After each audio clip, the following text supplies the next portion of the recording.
Üçlenci kasavati kalbin bais bolyan narsesi dünyaga has şawqy ragbat etmeklik. Dünyany hedef asli tutunmaklyk kalbin gaflatu kalbin kasawatyna delalet etýär boldy. Maksudun asli dünya tutulsa, seriştey ahiret bolmasa, gerçen dünya üçün tefitalaş etmezligen bol galat fikirde. Dünya için her kim özüne yarışa tefitalaş etmeklik zerur, güzeran farz deyip öz ortalarımıza aytışýarda. Dünya için tefitalaş etmeklik zerur, ticaretlik etmek, savda satyk etmek, ya deyhankarlik, ya kesebawkar her narsa bolsa, bir narsa adam özüni mesruf etmeklige mükellef.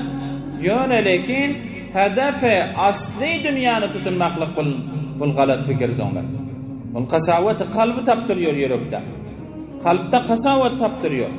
İbadet tasir etmiyor. Bendeçilige yürek meylan etmiyor. Aynı şekil mesela bir kişide eğer suyun yüzünde kişide yürüyecek bolsa kişide suya zarurati var. Bidone su kişide yürep bilmiyor. Topurun üstünde dem kişide yüremiyor. Layın üstünde dem kişide yüremiyor. Huru duran yerinde kişide yüremiyor. Kişide kaçan yürüyor. Kişide vaktiki su bolsa derya bolsa şonda kişide yürüyor. Lekin kaçan şol suwny ýersinde bolsa kişdi ýörýär, wagtdaki şol suw kişdiňiň aşagynda bolsa şopilla kişdiňiň ýöremekligi bardy. Wagtdaki şol suw kişdiňiň içine girdi, kişdem garp bolup helak bolýardy. Aynı şekil dünya bolmasa zindagi bolmuyor. Dünya bolmasa dünya tefetalaş, dünya bolmasa tefetalaş rızky ruzi bolmasa, insan öz zindagisi üçün çapmasa dünya bolmuyor. Lekin maksudun asli dünyany tutunmakla ana bul insanı helak etýär soňda. Dünyanın muhabbetini kalbin içine jaýlapjyk ahiret muhabbetini kalpten çıkarmakla bul kalbi gatyrýar soňda. Kalbi saht etýän zat, kalbi gafil etýär bul soňda. Soň ibadet pikirdan, iýje ugundiz pikir dünya, iýje ugundiz weylul likulli humazatin lumaza allazî jama'a malan we addada. Malı cemler usana, dünyanı cemler sana.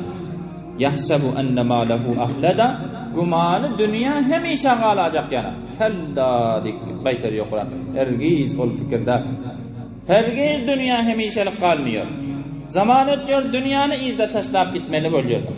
Ana insan vaktiki havası dünya yürekte tafılı verse, havası dünya yürekte tafılı verse, ahiret fikrinden bir haber bolýar da, bir gün bolýar dünyada bir dünýä-u daraý meningem bolsa, bir gün bolýar dünýä-u daraý eli geterisinden soň bir üýli işikli bolsa, üýli işikli bolandan soň menen bir ahli awlady çyl çaga görsem, bulan görenden soň ýangadanyň ahli awlatlarym üýlendirsem, ýangadanyň aýtýar ki menen falan işetsem, ol işetsem la tattahidu day'a dünýäni mükemmel hedefi asli we jaýda tutunup Peygamber aleyhisselam etýärler, dünýäni has mükemmel hedefi asliyam tutunup ýatmaň, fetergabu dünýä ragbat edip gidersiňiz diýdi.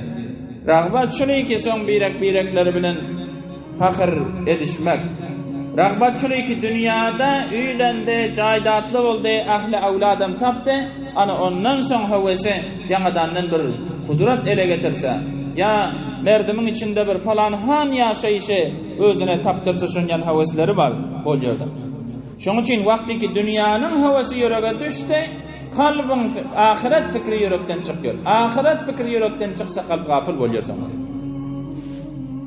Hazrat Mahdum Ulu saýip etýärler, ten yapmagy köýnek ister yaraňaç, köýneklidir we üstünden donmasa diýär. Ozala kala tapan ýok adam. Wagtki kalasyny tapdy, bir üstünden bir yapınjadan bolasa şonda. Baş pul deyip hakdan diler qarnı aç, başın tapsa arzu eder 10 bolsa dedi. Soň 10 bolsa.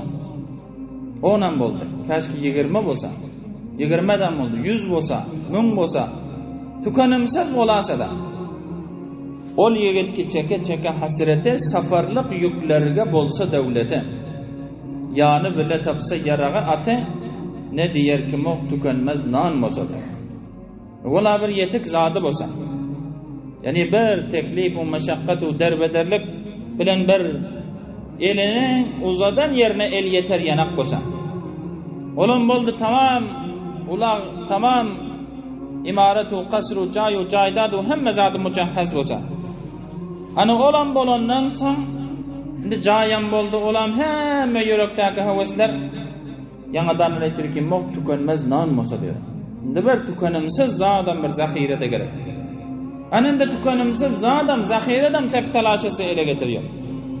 Köp nan tapıp eger bolsa göňli şad, qiz gözelden mahbub istar hem awlad diýär. Ahtam bolsa. Indi olan boldy. Indi ýa-dan nanam tapdy tükenmez nana iýe bolandan soň ýa-dan hewesi şulyki bizem kaşky üýli işikli bolsa. Üýli işiklen bolandan soň bizem Allah Taala bir awlad joro oğul maňadan Hudawan nasip etse, joro qiz nasip etse, ana bu dowlety feýda etse adamzat göňli isler beýik Şahrahan bolsa. Bir sebil hökümetdarlykdan bir çöwki ele gelase, bir mansabam elde bolasa. Indi hemme zat ýetek. Minerýän ulagam bar, oturaryan hulam bar, harjadaryan zadam bar.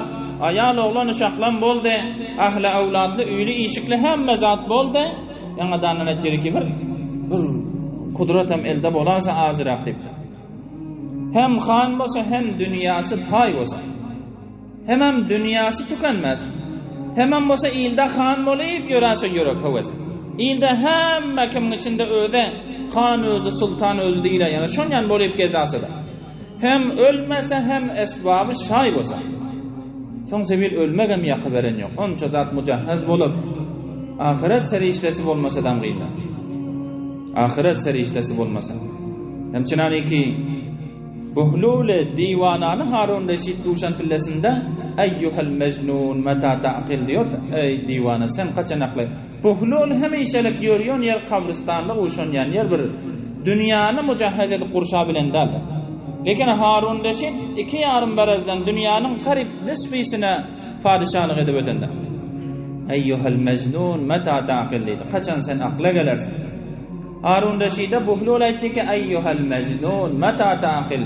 Ey diwana sen kaçan akla gelersin diýdi. Indi Harun Reşid Buhlul aýtdy o tereki diwana. Olam o diwana dep durdy.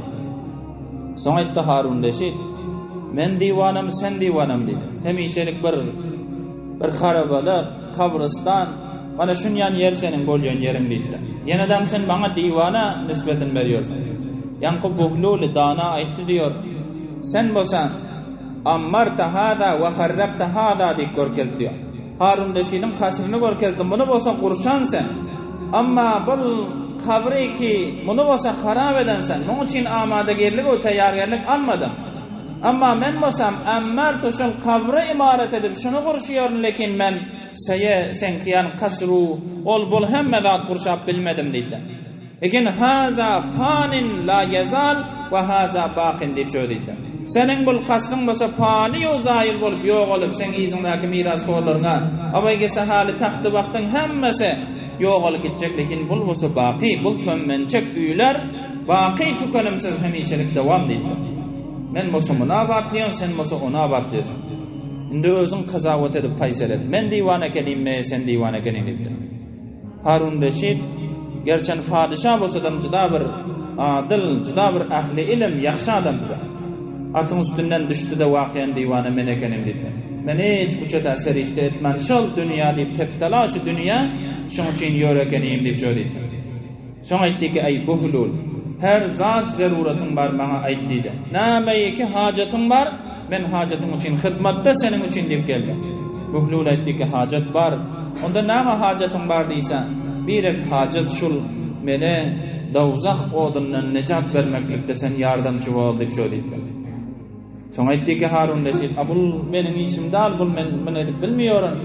Onda aýtdy ki ikilenji hajat şol cenneti var maklygyma maňa zamanet etsen diýip diýdi. Men cennete barjak bolsam sen zamin bol, men cennete baraýyn. Onu aýtdy ki bular meniň ihtiýarymda dal. Onda aýtdy, "Üçlenji zaruratym şol, melekil maut eger meniň janymy aljak diýip çengel nurmana gelsen, şo pillesinde sen kefil bol, meni alyp goýber, şol maňa degmesin. Şoňa sen zamin et." Onda oňadan meniň onda aýtdy ki sen kim men kim diýdi. A senem bir men ýan muhtaç ekeniň, a sen bilen meň ortada tafawutym ýok eken, ýenedem näme hajatyň bar diýip maňa sen gorro yorzun deyipler. Harun Reşid soň jyda akla geldi deyipdir. Bana bir nasihat et, näme deyin diýse, Kur'anyň sözüni faýmal etme diýdi. Kur'an her närseni buyruk berýär, şonu mahkam tutjak bol. Ana adamyň ýöreginiň hawasy şonyan dünýä üçin tefetalaş edip gidiberse, hem han bolsa hem dünýäsi taý bolsa, hem ölmese hem esbabı şay bolsa, hem bermese hem çürüýmez bay bolsa diýe mahkemimiz. Berjek emdar. Fakir-u muhtaç, nadar vardır. Bu adam verecekler. Bir adama berasadan şondan 100 rupiye verse biraderak fayda, ondan suyu çıkırak gelir yanak bu ona verecek. Gönlü ister büyük Şahrahan bolsa diyor. Bir yurda hakim bolup görýän bir güýjüm ele geler mekan fikir şonu arsa bolup görür dedi. Maktum gulu görüp düşman ta'nasin, mert oldur şat tutsa gamdan sinasin. Yer yüzü doldurmar, gözün xanasın, Harun kemin gazananın kan musadı. Göz doymuyor. Dünya üçün ahiretten bipervay zindagi edeni bilen, mali deyip adam şöyle bütükmeli de, menin malım, menin dünyam, menin devletim, ve enne malehu min malihi selah, halanki onun malından gerek hem onun malından bar narsesi, yetecek narsesi ona 3 zat bolur. İn ekele fe ebna ve in şeribe fe ebna ve in lebise fe ebla. Birege iyide halas etti iyen narsesi. Ve in lebise fe ebla, bir narseyi ki giyde könetti şol. Birege minde ana şol başka histat ona yetiyon derler. Vakiyen tasavvur etsek şol. Bara bizde dünyamız, bar seye bizim derdimize degmese dünya bolmuyor da.